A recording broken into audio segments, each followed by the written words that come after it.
What do you think are the most important discoveries shaping pharmaceutical biotechnologies, and who should be remembered for their key contribution in this field? These are hard questions, especially if you try to answer the second, simply because so many scientists contributed to the success of biotechnologies. Also, many of them never became world famous, either because they contributed small but important steps, or because their discoveries in unrelated fields were rediscovered only later, when the times were mature. So it is hard to pinpoint in just a few minutes what the best contribution to the development of pharmaceutical biotechnologies are, and who should be recognized for their discovery.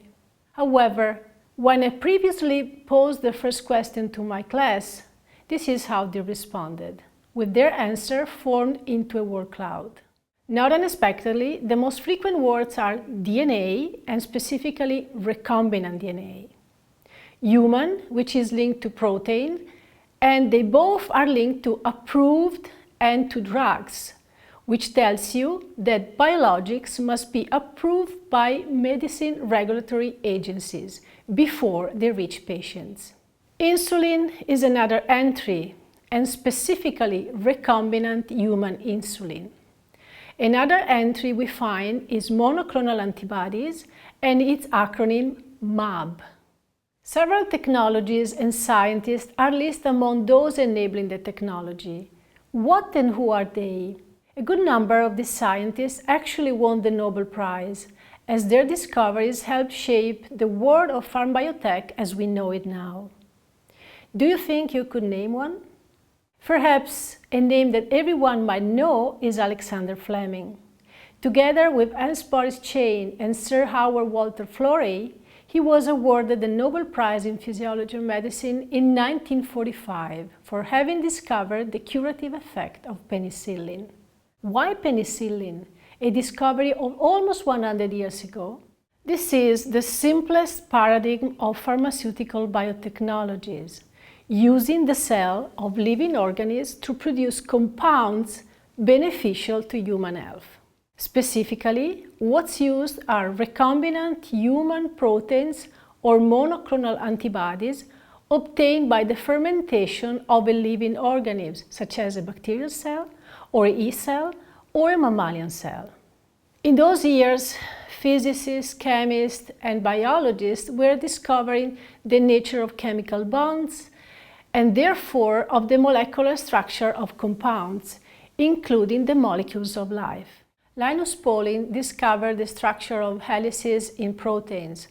Watson, Crick, Wilkins, and Rosalind Franklin understood the helical structure of DNA, and many other scientists applied these discoveries to the understanding of specific macromolecules of physiological importance. Among these molecules of medical interest was the hormone insulin, which you will learn more in another section of this course. Insulin's existence was known for a long time, but its molecular structure determination was thoroughly studied by Fred Sanger, who wrote about the chemistry of insulin, for which he won his first Nobel Prize. However, Sanger is more well known for his second Nobel Prize in 1980, shared with Paul Berg and Walter Gilbert, for their contribution to molecular biology and DNA sequencing methods. These seminal discoveries made it possible and relatively easy to move DNA and genes through cells, analyzing them and assembling recombinant cell systems able to express proteins. The production of human recombinant proteins such as human insulin became standard. Recombinant human insulin was approved as drug in 1982, determining the starting point of modern pharmaceutical biotechnology. In the meantime, in 1975, George Kohler and Cesar Milstein had developed a method for combining immortalized cells with cells that are immune to a certain antigen, the hybridoma technology. Antibodies of the same type, immunoglobulin G specific for a desired antigen, can be selected, produced, and used in several medical techniques. Their discovery earned them in 1984 the Nobel Prize and opened up the innovation of the monoclonal antibodies as drugs. one of the most important advances which revolutionized the biopharmaceutical field. To end, I'd like to quote from Paul Berg's Nobel Lecture of December 8, 1980. The Nobel Lecture affords a welcome opportunity to express my gratitude and admiration to the numerous students and colleagues with whom I have worked. Without their genius, perseverance, and stimulation, much of our work would not have flourished. This acknowledgement represents, in my opinion, the vitality of science, whose results are possible by the collective effort and contribution of so many people, like you.